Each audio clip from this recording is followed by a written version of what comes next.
Déjà, bonjour à tous. J'espère que vous allez bien et que vous avez bien mangé ce matin. Bon petit déjeuner.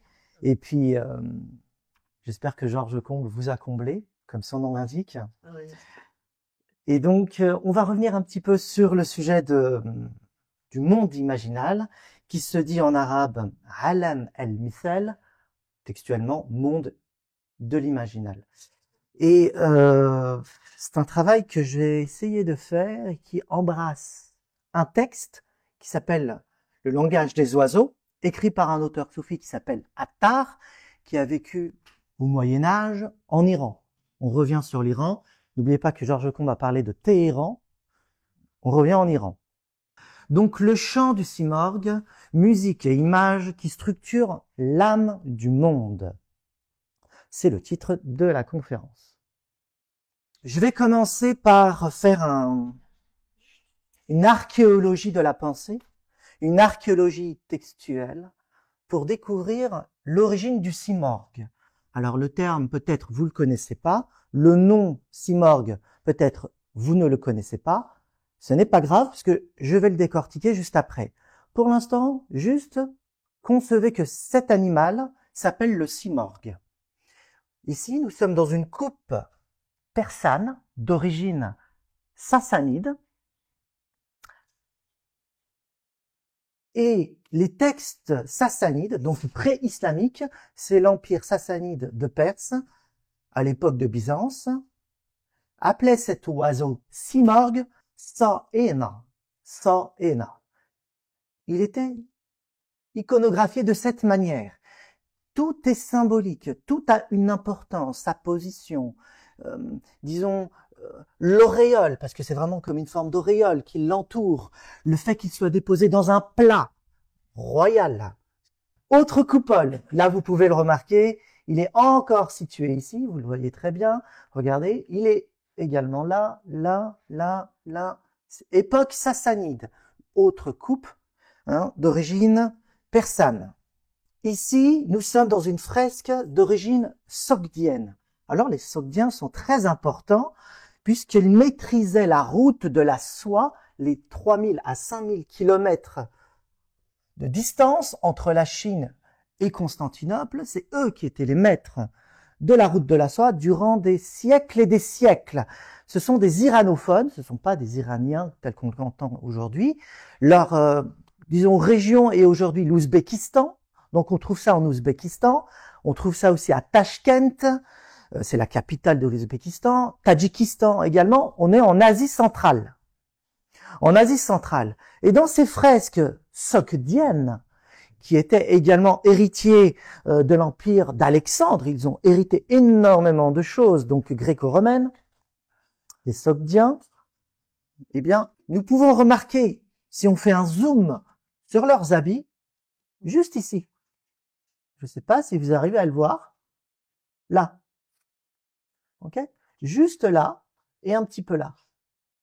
C'est le simorgue ou le Sa'ena sur leurs vêtements. Il est présent là. Vous le voyez? Il est là aussi là. Avec la queue recourbée, toujours en arrière là. Hein? C'est une forme de griffon. Hérodote l'appelait le griffon. Le griffon, c'est le Sa'ena en question. C'est un perse, le griffon, d'origine perse. Maintenant, on va découvrir que cet oiseau, le simorgue, le Sa'ena, le griffon, était connu aussi en Inde ancienne, à l'époque védique exactement.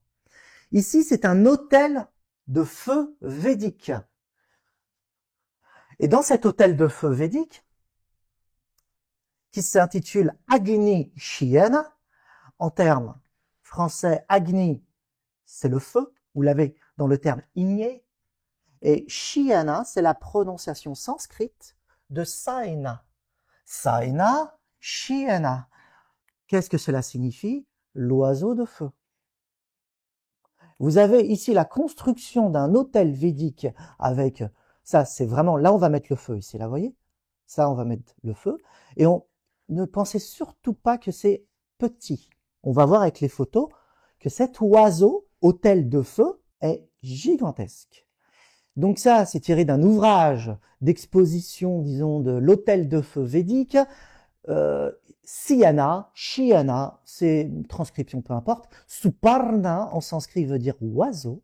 Ok? Et Chit ou Chiti veut dire esprit. Hein? Bodhicitta, par exemple, hein? L'esprit de Bouddha, vous l'avez, Chit. Ou Sat Chit Ananda, pour ceux qui connaissent un petit peu ce sujet-là, le mot Chit, qui est esprit ou conscience, ça dépend. Et regardez bien, l'oiseau est orienté vers les 4 points cardinaux. Ce que vous voyez juste ici, ce sont des briques. Des briques pour construire l'autel du feu, qui est un oiseau, comme vous pouvez le voir. Agni Shiyana, oiseau de feu, sublimation du feu en or. C'est le projet de cet autel. C'est comment cet oiseau va être allumé pour s'embraser. Vous voyez le projet?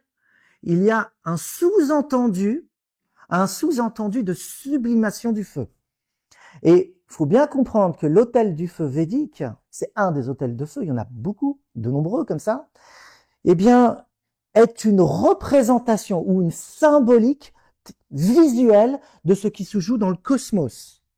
Puisque l'autel, pour les personnes védiques, représente ou symbolise la constitution du cosmos. Il y a 1008 briques. Chaque brique expose une constitution d'un élément dans le cosmos. Et par effet miroir, le cosmos, l'autel védique, qui est un mésocosme, répond au microcosme. Et donc, en faisant l'acte dans le mésocosme, on agit en soi et dans le cosmos. On est toujours dans cet autel de feu. Regardez la taille. C'est l'autel védique du feu. Là, ils sont en train de comptabiliser le nombre de briques. Vous voyez, numéro 70, il y en a 1008. Imaginez-vous la taille de l'oiseau. Donc ça, ce sont des brahmanes, comme vous pouvez voir ici. On les reconnaît à leurs vêtements. Et l'autel védique n'a plus été fait parce qu'il faut de nombreux jours pour construire un autel de cette taille et il faut de nombreux jours pour faire cette, disons, offrande et consécration. Aujourd'hui, ce n'est plus fait, l'autel védique du feu. Maintenant, on va voir un petit peu. Vous avez vu qu'on est allé chez les Sassanides, on est allé chez les Sogdiens, on est allé faire un tour chez les Védiques, et donc l'islam a hérité de tout ça. A hérité.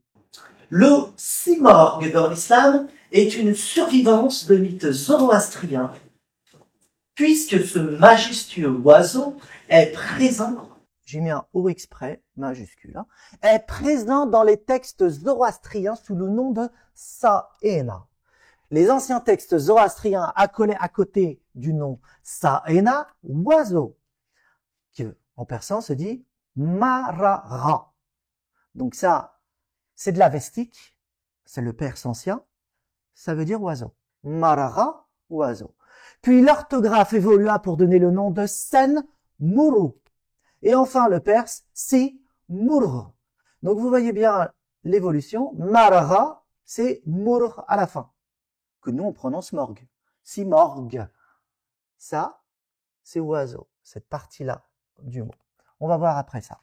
Saena est nommément identifié au dieu Indra, tant dans les textes védiques que zoroastriens.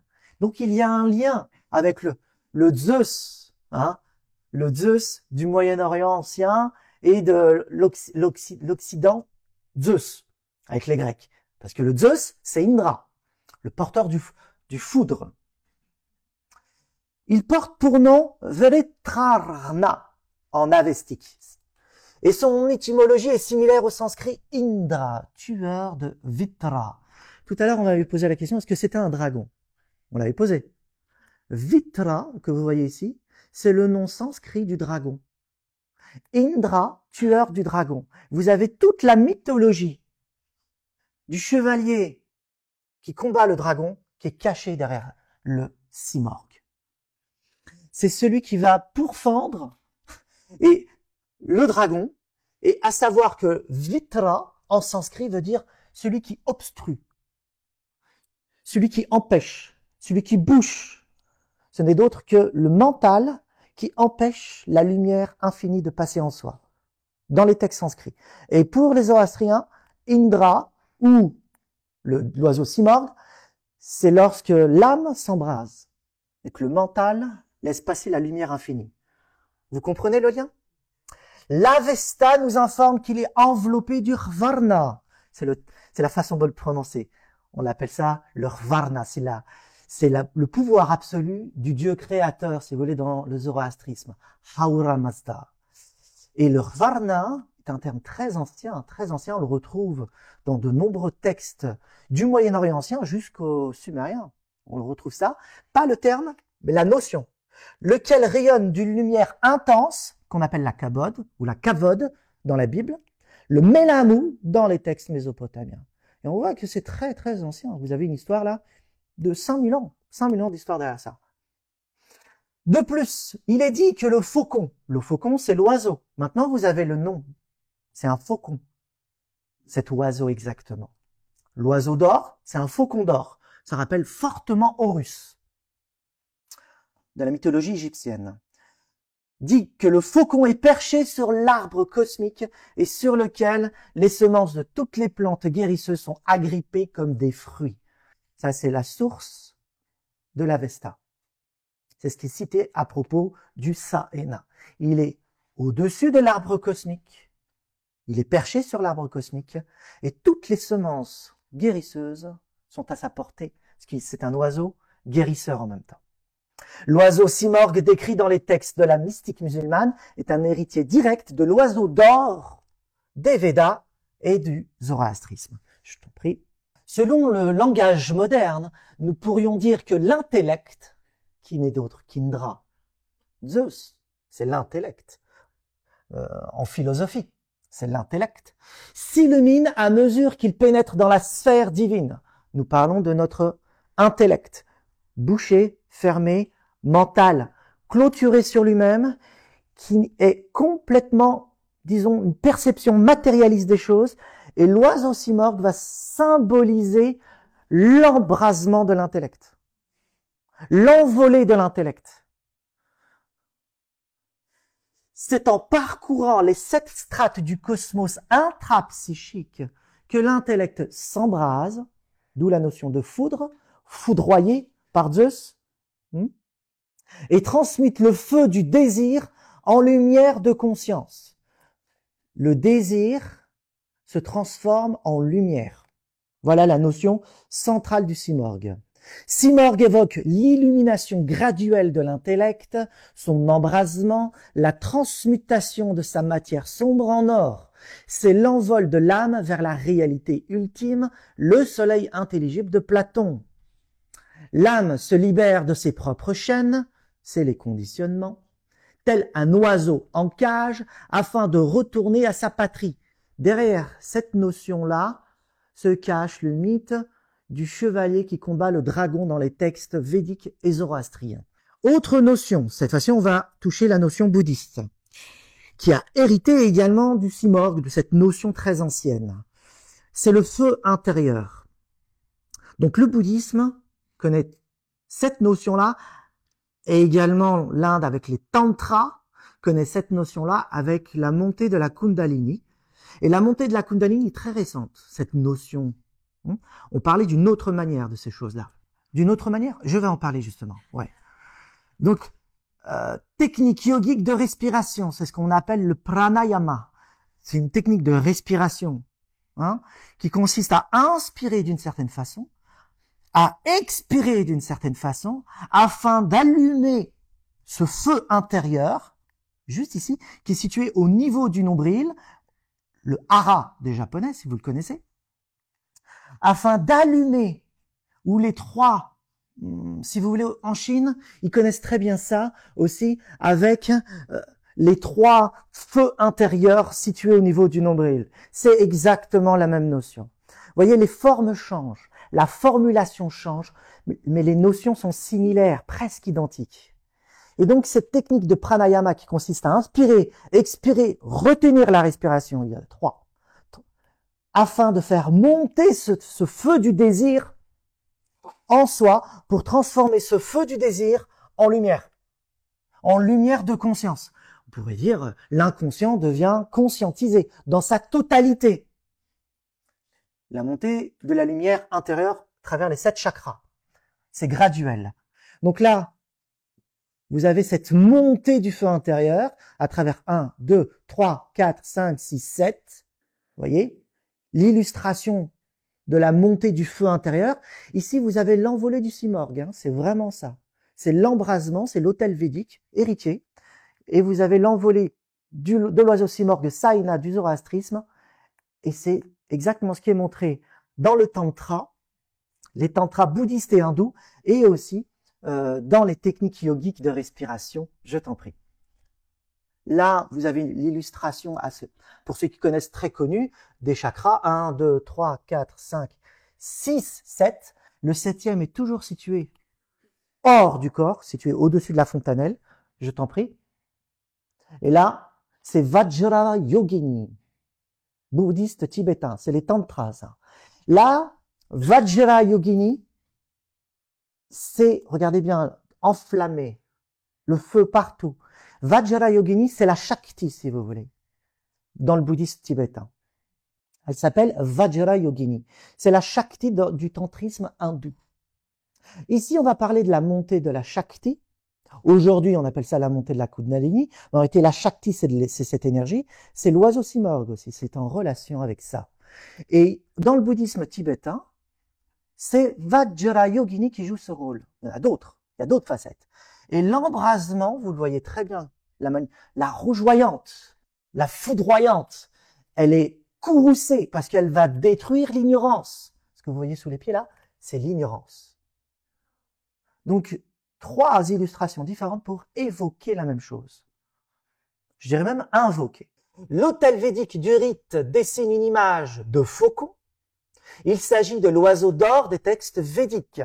L'embrasement du divin Agni, donc le feu, se transforme en faucon d'or, Chiena, lorsque l'énergie a atteint son maximum au cours de cette phase. C'est textuellement dit dans les textes avestiques et védiques. Donc vous voyez, cette montée de la Kundalini, comme on l'appelle aujourd'hui, est très ancienne. C'est juste une reformulation.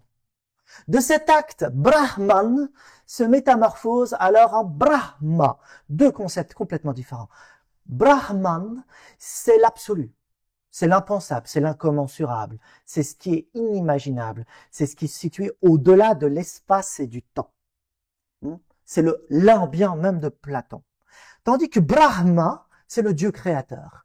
Mais pour que Brahman, ça c'est vraiment très ancien comme concept, hein, mais pour que Brahman devienne Brahma, il faut 7 étapes.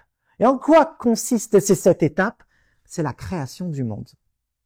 La cosmologie, la cosmogonie, la naissance du monde en 7 étapes, donc les 6 jours plus 1, c'est comme ça que c'est comptabilisé, c'est évoqué dans les textes avestiques et védiques, c'est comme ça aussi, c'est en 7 jours. C'est la reproduction mythologique de ce qui se joue en soi, et ce qui a eu lieu de tout temps, et ce qui a lieu en tout temps, et en chaque chose. Donc le mythe de la cosmogonie répond le mythe de la montée de l'énergie intérieure. C'est une création qu'on est en train de faire. Donc l'autel védique dont je vous ai montré avec l'oiseau simorgue, hein, qui était en train d'être allumé, c'est un rite de cosmogonie. Mais en même temps, c'est pas une cosmogonie qui a eu lieu il y a très longtemps. Elle se joue au présent. Puisque ça doit agir en soi. Et on est en train de créer son propre cosmos intérieur, ce qu'on appelle le microcosme aujourd'hui. Vous voyez le recoupement, c'est des jeux de miroirs. Ce rite védique réitère l'acte de création du cosmos accompli par la divinité.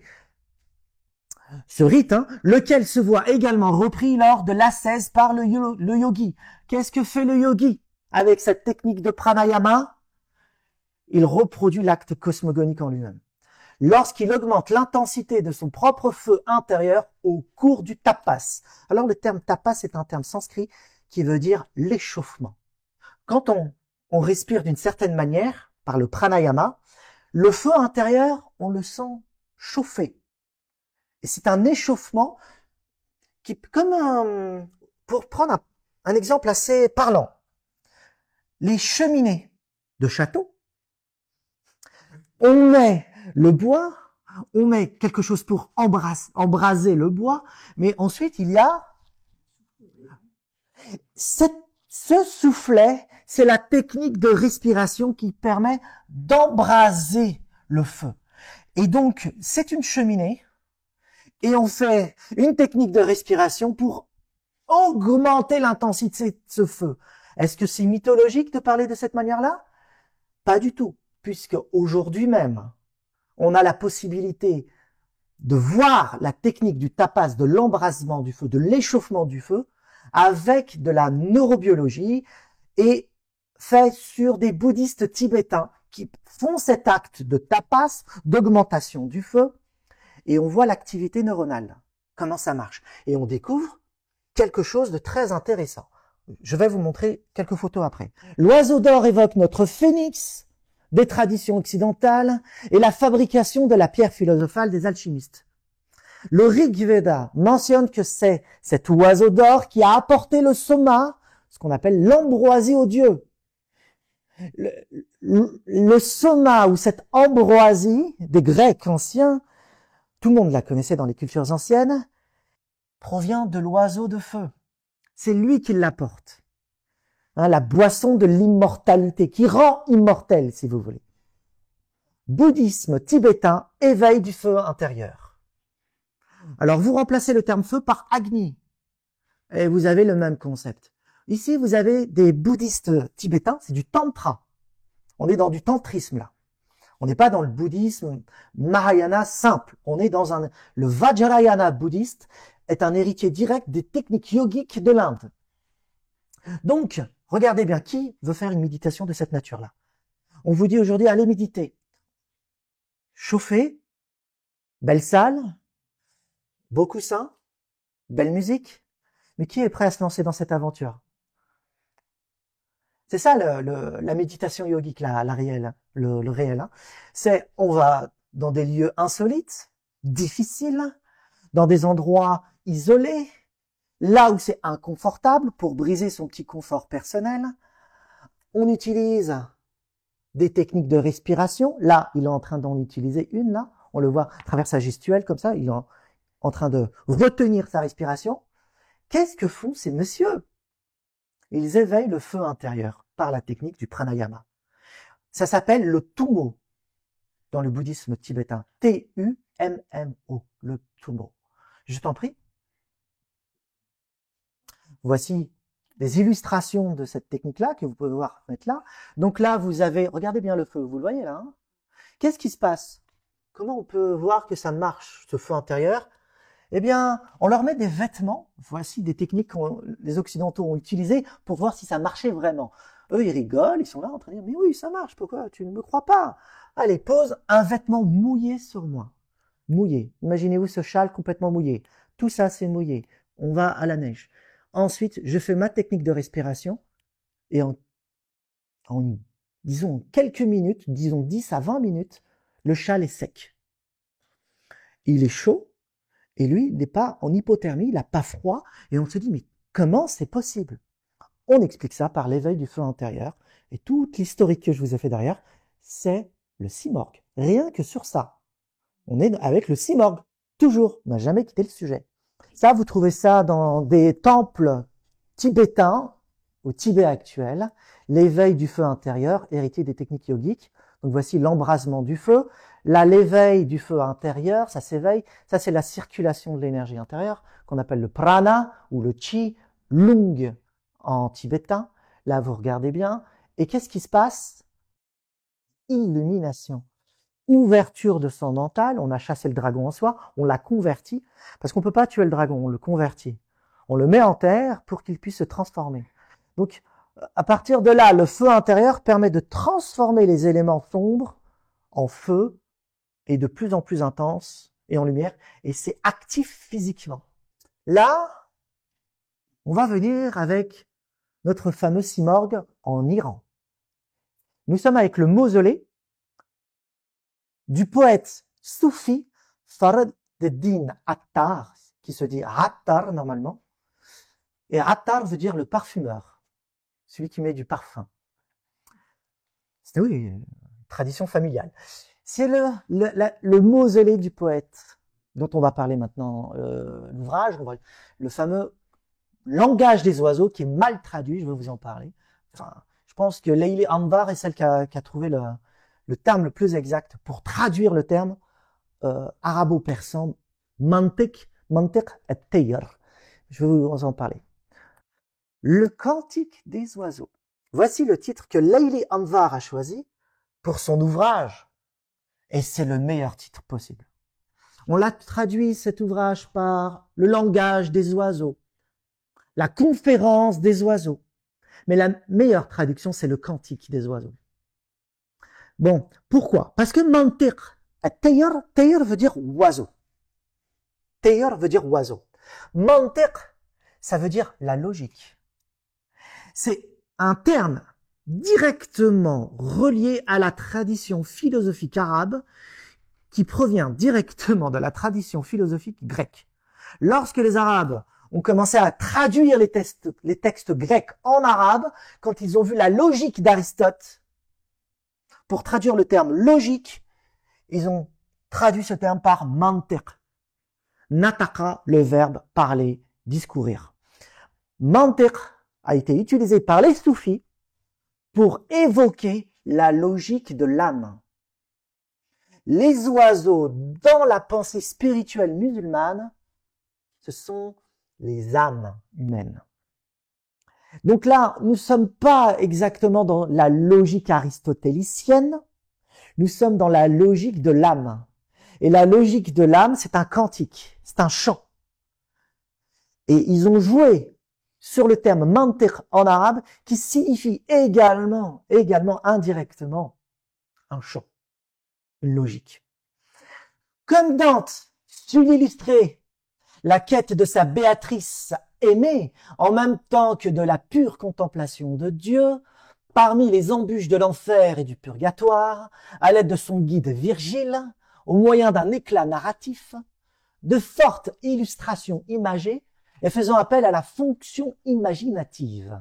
Attar fait ici montre d'un talent aussi captivant qu'éblouissant. On a un parallèle avec Dante dans Attar. Le cantique des oiseaux raconte le récit de tous les oiseaux du monde, traduction de toutes les âmes, de toutes les personnes, de toutes les potentialités qui existent au cours de l'histoire humaine. Autrement dit, on a un compendium. Dans ce petit livret, c'est vraiment petit, hein, c'est pas grand, on a un compendium dans ce livret-là de la mythologie du voyage de l'âme vers Dieu. Toutes les possibilités y sont inscrites à l'intérieur à travers des illustrations, des images, des évocations, des invocations, des mythes fabriqués par Attar qui sont inspirés. C'est un poète. Qui se réunissent un jour pour partir ensemble à la recherche de leur roi, la magnificence souveraine des oiseaux, même s'ils ne savent pas exactement ni qui elle est, ni comment l'atteindre. On parle du soi jungien, là, hein. C'est vraiment ça. C'est le soi jungien, le roi des oiseaux. Parmi eux, seule la huppe connaît son nom, Simorgue. Le lieu où elle niche, le mont Qaf. Alors, la prononciation du K en arabe est littérale, c'est Ra, comme ça. Qaf, ou la montagne Kaf, comme vous voulez. Oui, c'est l'oiseau Simorgue, tout à fait. C'est Simorgue, en féminin. Ah oui, elle, la magnificence. Souveraine des oiseaux. C'est la même chose. Ouais, la magnificence, c'est Simorgue, mais c'est le soi. Le soi est masculin. Simorgue est masculin, mais la magnificence, c'est elle. Mais c'est la même chose, parce que Simorgue est une magnificence. Il présente cette image-là. De toute façon, il est androgyne. Le soi est androgyne. Pas hermaphrodite, androgyne. C'est pas la même chose. Parmi eux, seule la huppe connaît son nom, Simorgue, le lieu où elle niche, le mont Qaf. Le terme Qaf est d'origine zoroastrienne également. C'est la fameuse montagne cosmique. Et le chemin qui mène à elle, les 7 vallées. Ça vous rappelle pas quelque chose? Donc, dans le Cantique des oiseaux, Attar nous parle d'un voyage vers le roi des oiseaux. Des millions d'oiseaux partent à la quête du roi des Simorgues. La huppe est le guide. La huppe, l'oiseau, est le guide dans ce Cantique des oiseaux. On nous explique qu'il va y avoir des embûches, des problèmes à traverser et 7 grandes vallées. Ça résonne, non? Elle sait tout, c'est-à-dire cette magnificence ou ce soi, comme vous voulez. Tout cela car elle a...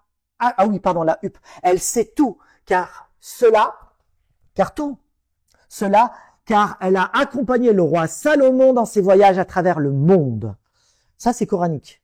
Dans le Coran, exactement dans la Bible, c'est la même chose. Le roi Salomon est vu comme le roi du monde. Un pantocrator, si vous voulez. Le roi du cosmos également. Et comme c'est un roi du monde, il connaît tout. Et dans le Coran, le roi Salomon est accompagné de la huppe, qui l'envoie vers la reine de Saba. Et la huppe joue le rôle de messager entre les mondes. Ça nous envoie vers d'autres dimensions de compréhension. On va en rester là, je t'en prie. La huppe, en arabe, est là. On passe de la mythologie à l'audition. Les images, les mythologies, à quelque chose qui s'éveille de l'ordre de l'écoute. La huppe, hud en arabe, donc devient le guide, hadi en arabe. Vous entendez la sonorité hud, hadi, c'est la même. Attar joue sur la sonorité énormément pour nous faire comprendre quelque chose. Je vais en parler. Qui saura mener la troupe des oiseaux à destination. Autrement dit, dans le langage des oiseaux ou le cantique des oiseaux, on parle de toute personne qui va s'aventurer vers le chemin spirituel. Les embûches qu'il rencontrera, que cette personne va rencontrer, les problèmes, les soucis, les bonheurs, les joies, les malveillances, toutes les possibilités. Et à la fin, ils ne sont que 30 parmi les millions à arriver à terme. Et il l'a choisi exprès, le terme 30. C'est pas pour nous dire, oh, ils sont peu nombreux qui arrivent. C'est vrai. Parmi les millions, on n'en a que 30. C'est pas beaucoup. Mais il va jouer sur la sonorité du terme simorgue. Je vais vous le montrer. C'est la première paronomase hautement éclatante du songe éveillé. C'est un état de conscience modifié. Songe éveillé. Qu'est ce cantique? Voilà. Et dont le poète inspiré, enflammé la figure. C'est un yogi, hein. Elle sera suivie de toute une série de jeux de mots, homonymie, allitération, assonance, homographie et autres paronymies, car pour les poètes qui perçoivent le monde imaginal, le langage est porteur de vérité dans sa structure même. Donc le monde imaginal, c'est pas juste un jeu d'images. Pour les soufis, c'est aussi un jeu d'écoute. C'est un chant. Maintenant, vous pouvez comprendre un petit peu le titre de la conférence, le chant du simorgue. Le chant du simorgue, c'est un appel, c'est une écoute, c'est des images, comme je vous ai montré. Il y a une activité intérieure, c'est le flow. Donc, ça embrasse une totalité, l'entièreté de l'être, le sens, les sens, l'âme et l'esprit. Pour qui sait entendre, le son et le rythme de la parole humaine proviennent de la dimension divine. C'est pour ça que la poésie est extrêmement importante dans le monde soufi. La poésie, disons, inspirée, est la porte d'accès vers le monde imaginal.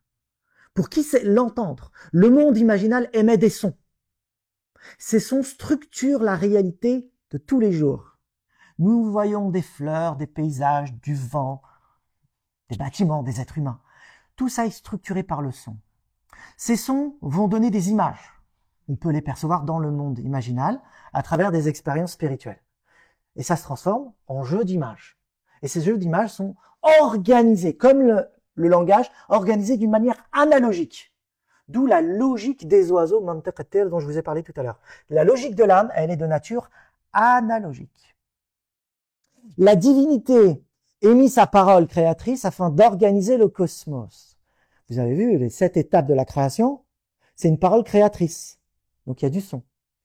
Ainsi en est-il du poète orphique.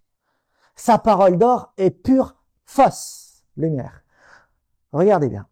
Vous voyez bien le terme orphique, le terme or, on en a parlé. Mais fique, on pourra jouer avec le terme phos, qui veut dire lumière en grec. Donc or, lumière, Orphée, le chant d'Orphée. Depuis ce tréfonds originel, à l'intérieur de nous, caché au plus profond de notre être, se tient le simorgue qui attend son éveil. Peut-être son réveil. C'est pour ça qu'il faut que le son éveillé est connecté à cet éveil de soi vers l'envolée. Depuis ce tréfonds originel, elle libère l'intellect de ses propres fonctions limitantes, des définitions figées aux classifications étanches, et brise l'espace mental pour en libérer l'immense nexus dont l'harmonie unifie toutes les oppositions. Vous voyez le projet? C'est ça, le dragon. Hein? On doit chasser le dragon. Chasser le dragon, hein, pour le convertir. C'est ça. Oui, c'est la première paronomase. C'est-à-dire, alors, c'est tout ce qui est cité juste après. Une série de jeux de mots, homonymie, allitération, assonance, homographie, paronomie, c'est-à-dire des jeux de sonorité de son, proximité de son, des homophonies, des assonances similaires. Et on joue avec ça parce qu'on considère qu'il y a une analogie à faire, d'où le terme hudhud et radi, qui en arabe est assonant, qui veut dire il y a une connexion à faire avec ces deux termes-là. Et Attar joue beaucoup sur ça dans la langue originelle. Mais comment traduire ça? Nexus, c'est interconnexion, interrelation. C'est un réseau. Nexus, on peut le remplacer par le terme réseau. L'immense réseau. Le réseau est unifié. Il y a un réseau qui unifie tout, mais on ne le voit pas, parce qu'on est fragmenté. Simorgue n'est autre que le soi, ni extérieur à soi, ni intérieur à soi. Ça ça en bloque plus d'un, comment pas à l'intérieur, pas à l'extérieur. La voie du paradoxe dans le soufisme est extrêmement importante, c'est des koans aussi. Le simorgue n'est pas à l'extérieur, n'est pas à l'intérieur. La divinité n'est ni à l'intérieur, ni à l'extérieur. Le monde imaginal n'existe pas et existe simultanément. Donc, allez savoir, la voie du paradoxe est extrêmement importante. C'est des koans, hein. Donc, ni intérieur à soi, sa dimension dessine la singularité initiale. Bienvenue aux physiciens qui sont là. Elle relie toutes les étendues de l'espace physique et psychique, c'est le centre de gravité cosmique et annihile toute sensation de séparabilité temporelle. Vous voyez, en langage moderne, ça donne ça. En langage ancien, ça donne l'autel védique. On ne comprend pas l'autel védique, mais en langage moderne, c'est ça. L'oiseau d'or émet un son qui retentit à travers la dimension première, celle des pensées, puis devient image dans la seconde dimension, et en troisième phase, il se cristallise en matière sensible. Le cosmos est donc le champ du simorgue. Où est le simorgue? Partout et nulle part. Nous ne le voyons pas. Où est le monde imaginal? Partout et nulle part. Ce qu'on appelle na koja abad en persan. Na koja, na c'est le négatif, koja c'est le lieu, et abad c'est la position, le lieu où on va poser ça. Donc abad, vous avez dans le terme dans Islam abad par exemple. Hein, c'est le nom de la ville. Abad c'est un lieu. Na koja, koja c'est où. Na koja, le nom où. Il n'y a pas de où à ce terme-là. Il n'y a pas de. Donc, allez savoir où se situe le monde imaginal. Ben il y en a pas. Il fait irruption dans sa propre dimension intérieure lorsqu'on commence à ouvrir son âme à ce qui est déjà là. Mais on ne voit pas parce qu'on est aveuglé par notre propre ignorance. C'est notre ignorance, c'est notre inconscience, insouciance, qui nous aveugle. Donc c'est déjà là, mais on ne le voit pas. La dimension imaginale, ou le monde imaginal, est déjà là. Le son, les chants et tout ce qui est présent. Et les poètes inspirés sont ceux qui perçoivent. Ils voient, on les appelle les visionnaires à cause de ça. Le son déploie des fréquences qui modélisent les images mentales. Elles apparaissent au sein du monde imaginal, qui devient le lieu de rencontre entre le moi et le soi. Ça jaillit de l'intérieur, hein, vous le voyez? De l'intérieur. Mais il n'y a pas d'intérieur, en vérité. Puisqu'il y a disons, conjonction des opposés, comme le terme a été employé par Jung, conjonction des opposés, lorsqu'on parle du soi.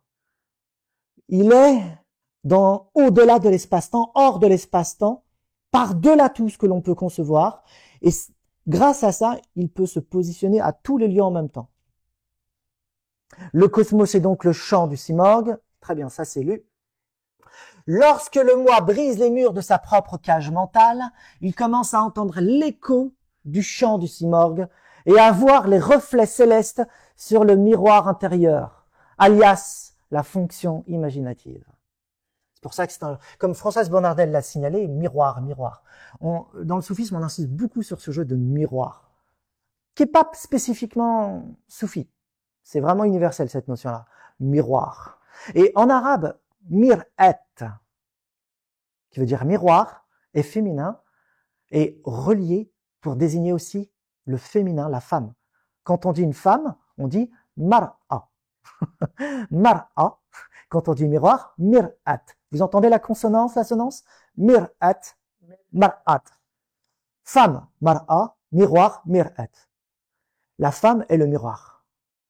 Et il y a une relation profonde avec la Sophia, dans le soufisme avec ça.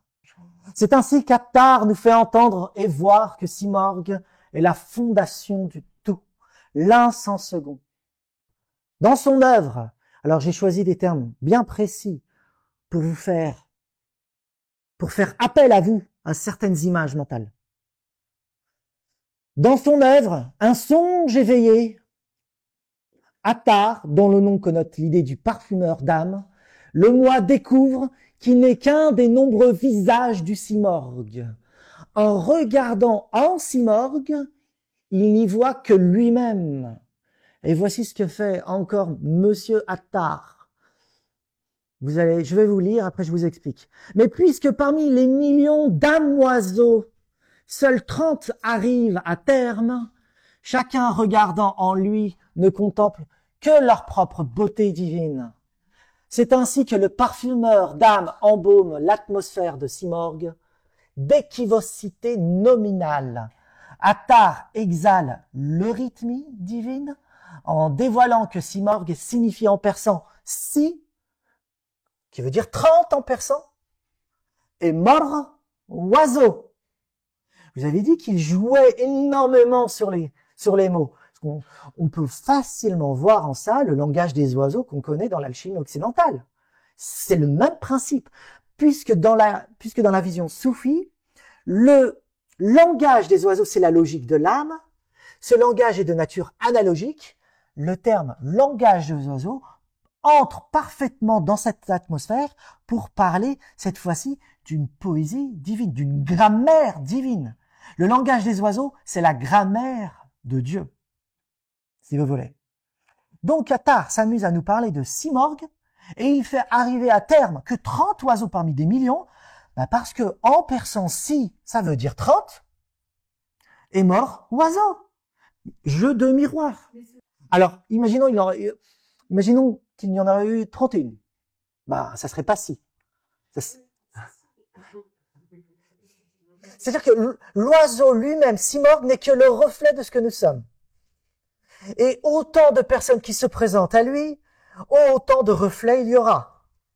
Et chaque âme étant différente, nous sommes dans l'unité qui se perçoit dans la multiplicité, et la multiplicité se perçoit dans l'unité. Nous sommes purement dans l'un et dans le multiple. Le multiple n'est que le reflet de l'un. Il n'y a pas de multiplicité. La multiplicité n'est que le reflet de l'un. Et plus il y a de multiplicité, plus il y a d'un. Mais il n'y a pas de division dans l'un. On ne peut pas diviser l'un. Il restera toujours un. Il se multiplie à l'infini. À vous de voir ce que cela signifie. Donc ça veut dire que le Simorgue se trouve dans une plante, se trouve dans le vent, se trouve dans la rivière, il se trouve dans des endroits insolites, se trouve dans la crasse, dans les lieux que personne ne veut aller, chez une personne mendiante, partout. Mais nous, on regarde que les belles choses parce qu'on pense qu'il est là, que les choses satisfaisantes. Regardez, il est même dans la crasse. Dès lors, le nom même du souverain ne renvoie pas à ce qu'il désigne, c'est très important, mais un jeu de miroir. Il est polymorphe, protéiforme et donc sans forme. Voilà, le soi. Vous voulez comprendre le soi? Si déjà on arrive à comprendre ça, c'est pas mal. Son chant polyphonique s'accorde sur la tonalité fondamentale. Il y a eu, on a parlé un moment de tonalité fondamentale en musique. Elle est là. Ici, c'est Attar. Une sculpture de Attar faite devant son mausolée. Si vous allez un jour à Nishapur, en Iran, alors c'est dans la route de la soie, hein, ça n'existe plus la route de la soie, mais ça faisait partie de la route de la soie. Et donc, vous pouvez voir cette belle sculpture et son beau mausolée que je vous ai présenté précédemment. Et là, c'est un peintre qui a peint Attar, vous voyez la ressemblance, qui a peint Attar dans le monde imaginal, ce qu'il voit, ce qu'il perçoit, ce qu'il entend. Là, vous avez en peinture le monde imaginal dans la tradition iranienne. Ensuite, vous avez cette fameuse Sophia, qui est le simorgue, d'origine zoroastrienne, grâce à ça on peut le voir, hein, qui est un état de méditation. J'ai choisi ça parce qu'elle exprime réellement l'idée du simorgue, qui est l'aimer. Parce que derrière toute cette aventure, il y a également un chant de troubadour, qui est l'amour, l'amant et l'aimé. Toute une mythologie, toute une spiritualité qui tourne autour de ça. C'est évoqué dans le texte, mais dans la tradition soufie également. Je t'en prie. Le feu du désir se transforme en pur amour. C'est l'amant et l'aimé. Le moi et le soi, si vous voulez. Et on est dans une compassion tellement puissante, tellement grande, qu'il n'y a pas de séparation.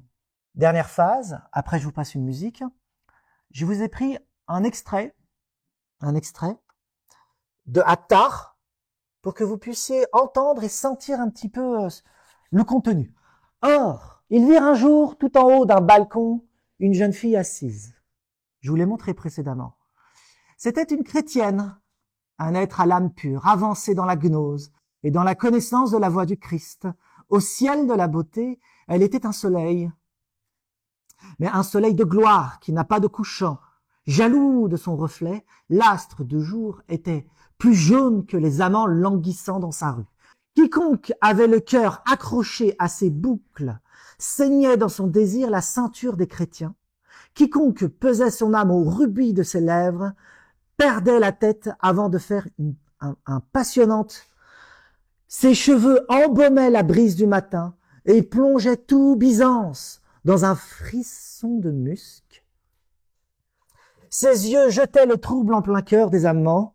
Les deux arcs, c'est les sourcils, les deux arcs parfaits formés par ses sourcils, un seul de ses regards décochés aux amants, ça devient des archers.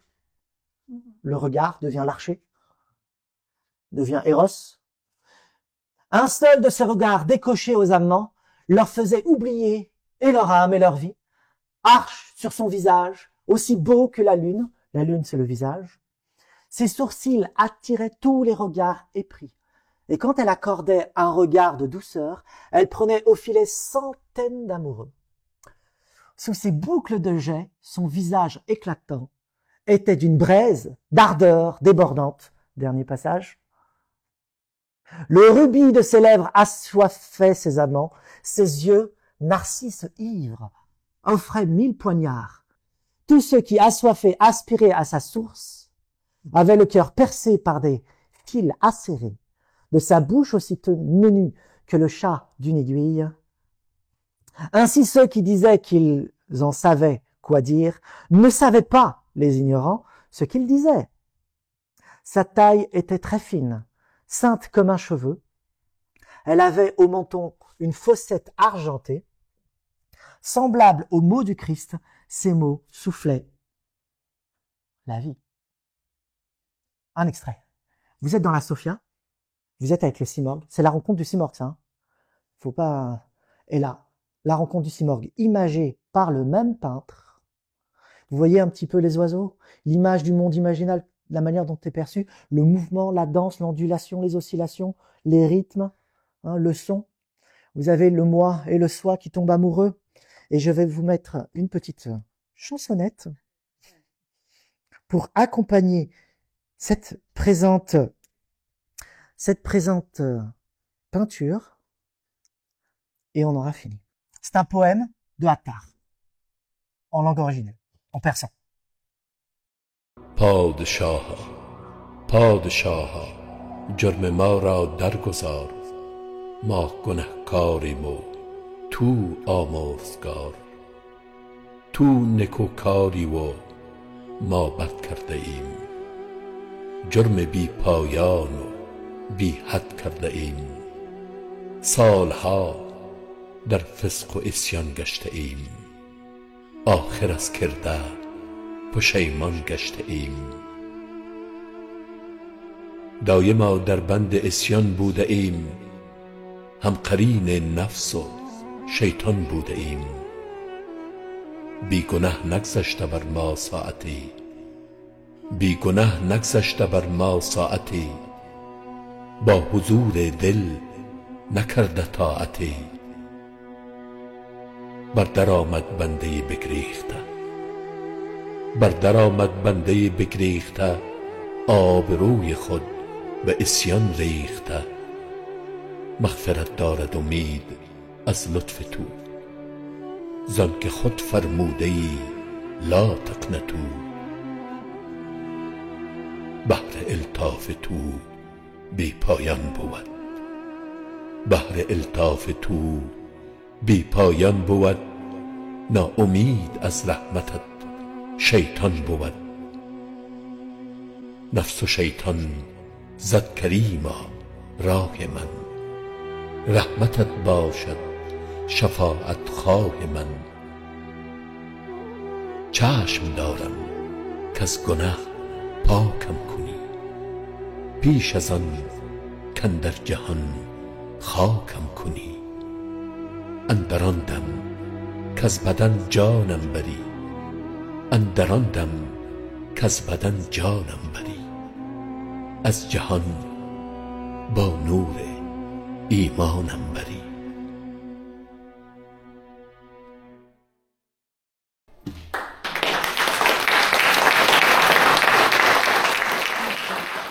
Je voulais savoir si ça demande une longue pratique de pouvoir faire naître ce feu intérieur.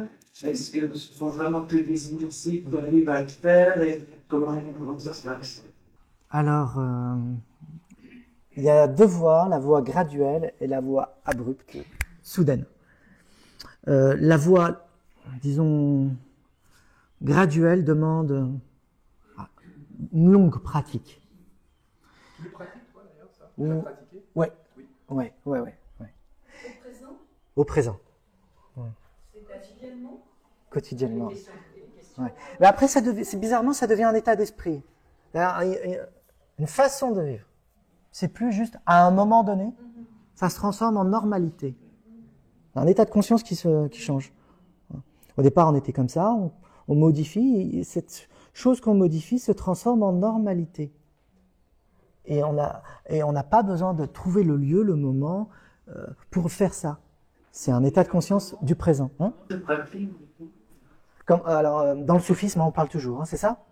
Ou dans d'autres traditions? Toi, tu pratiques ou comment? Dans les techniques respiratoires.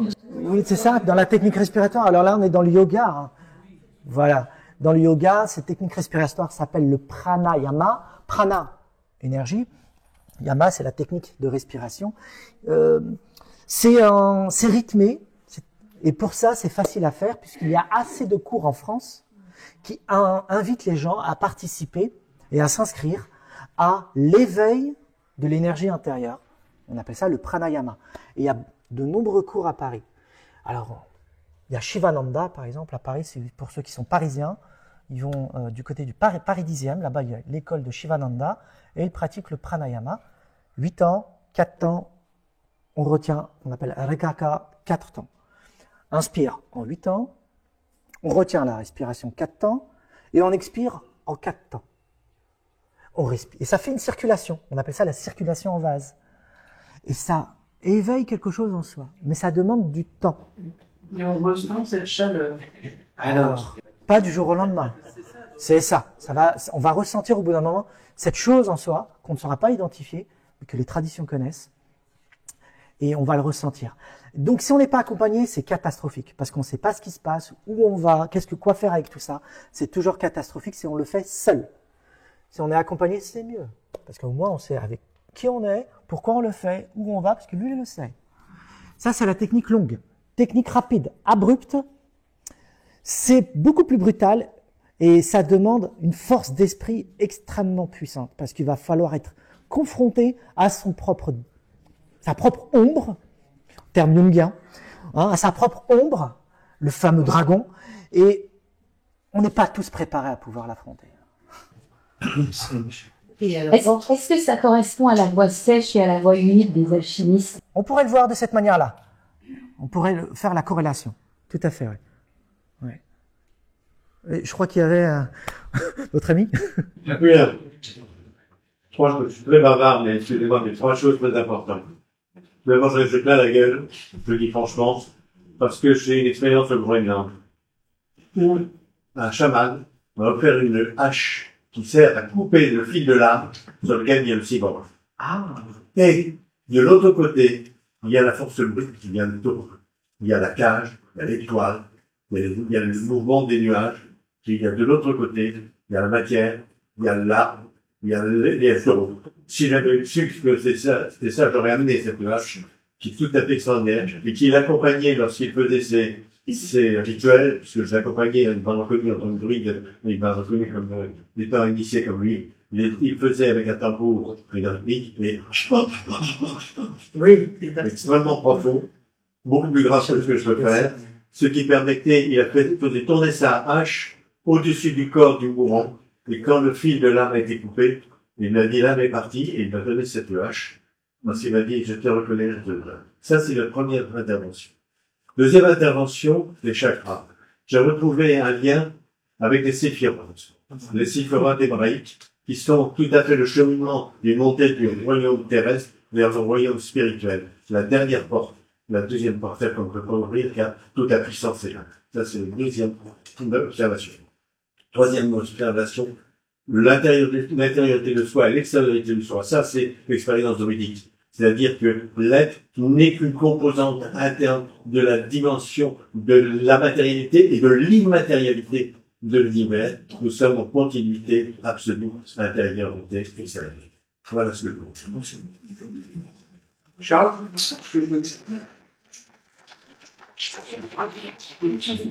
Le philosophe Héraclite est dans l'aventure du logos. Le logos, c'est la parole divine, bien sûr.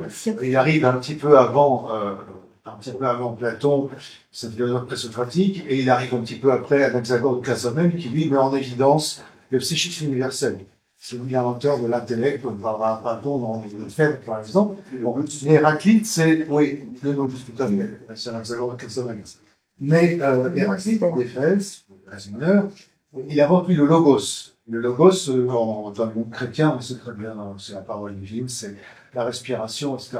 Est-ce que le logos a un rapport? Est-ce qu'on peut dire que le logos, parole formatrice, parole divine, ils sont, bien sûr, parce que c'est une parole, à des connexions? Est-ce que ça a été connu à Byzance d'abord, Bagdad après, puisque les chrétiens viennent à Bagdad, parce que c'était traduit dans le grec? Est-ce que tu... Alors oui, il y a eu deux façons de concevoir ce logos après la formalisation de Socrate, après la classification de tous ces termes. Aristote arrive. Il y a eu deux formes, aristotélicienne et platonicienne, ce fameux logos. Et ensuite, on arrive dans le monde musulman avec Averroès et Avicenne. L'un est visionnaire et inclut une perception profonde, intérieure, héritière de toutes ces traditions d'ailleurs, d'une manière indirecte, peut-être directe aussi, on ne sait pas. Et on a Averroès de l'autre côté du monde, en Andalousie, qui est une logique aristotélicienne pure. Le logos, on peut le concevoir selon cette voie ou cette voie. Dans le monde spirituel, on est avicénien. Forcément, on n'est pas Averroès. On est avicénien, donc on a un aspect du logos qui est feu aussi, qui est un logos qui est écho, parlant, immédiatement, pas au passé. On n'est pas dans une vision temporelle du logos.